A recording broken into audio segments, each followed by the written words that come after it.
Assalamualaikum warahmatullahi wabarakatuh. Dalam video kali ini saya akan meneruskan tentang objek kebudayaan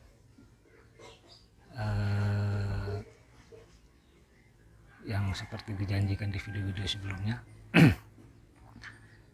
Dari 11 objek itu baru 4 dan ini yang kelima.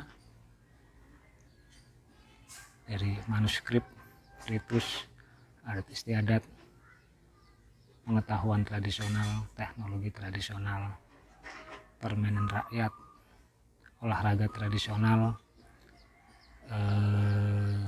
bahasa, seni, dan cagar budaya. Mungkin pada video kali ini saya akan menjelaskan tentang pengetahuan tradisional, karena banyak yang luput dari pembahasan. Padahal pengetahuan tradisional ini lumayan cukup banyak dan bisa diangkat menjadi komoditi dan bisa diangkat menjadi hasil produksi ekonomi, sekaligus juga bisa juga untuk menghasilkan produk edukasi. Jadi pengetahuan tradisional itu seperti yang dilakukan oleh para orang tua kita dulu, para leluhur kita. Apakah itu asupan atau hasil interaksi dengan budaya lain, hasil interaksi dengan bangsa lain, hasil interaksi dari negara lain, kita belum pernah ada kajian yang lebih mendalam, sehingga ini yang sering terjadi konflik antar daerah, saling mengklaim, saling memiliki terkait dengan kebudayaan itu sendiri. Karena kita tidak pernah membahas lebih jauh apakah itu ori atau asupan original dari daerah tersebut atau asupan dari daerah lain.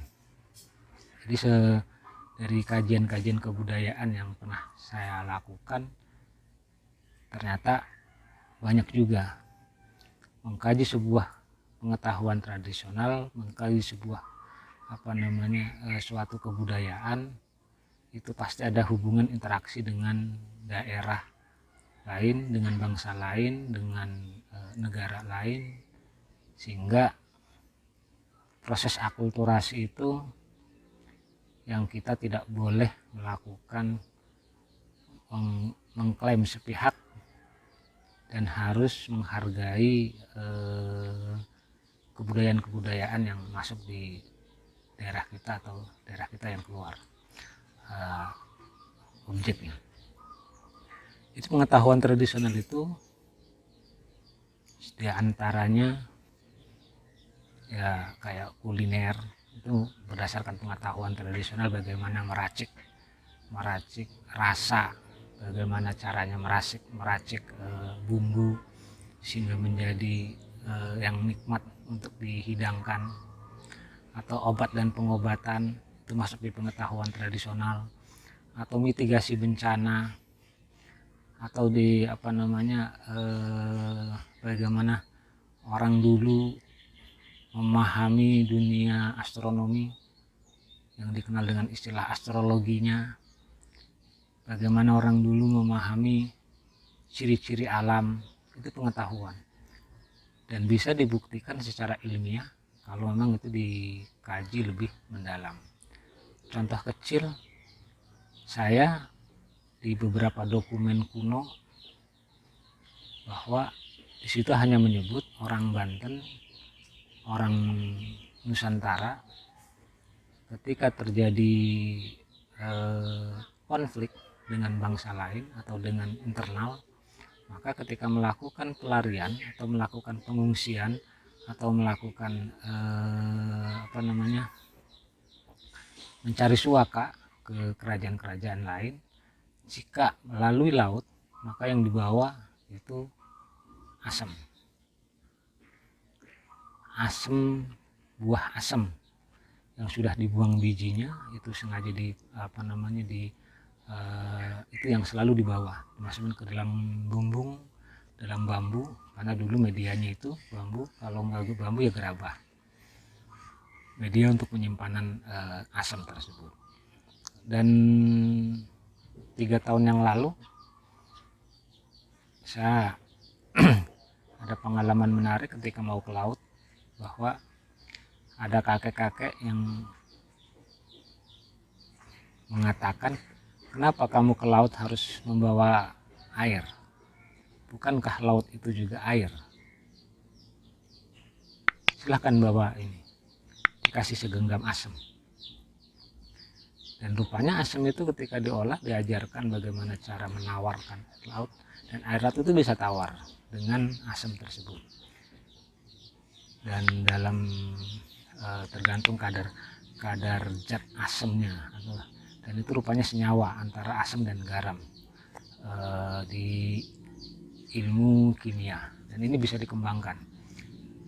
Dan rupanya antara asam dan garam itu ada slogan kosakata dalam bahasa Indonesia, barang siapa yang sudah memakan, orang yang banyak pengalamannya, orang yang banyak pengetahuannya, itu adalah orang yang sudah banyak memakan asam dan garam.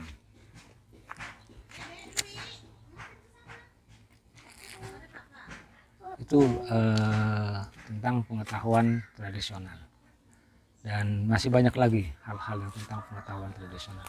Next di video berikutnya mengkaji khusus tentang pengetahuan tradisional. Mungkin itu sedikit gambaran tentang pengetahuan tradisional.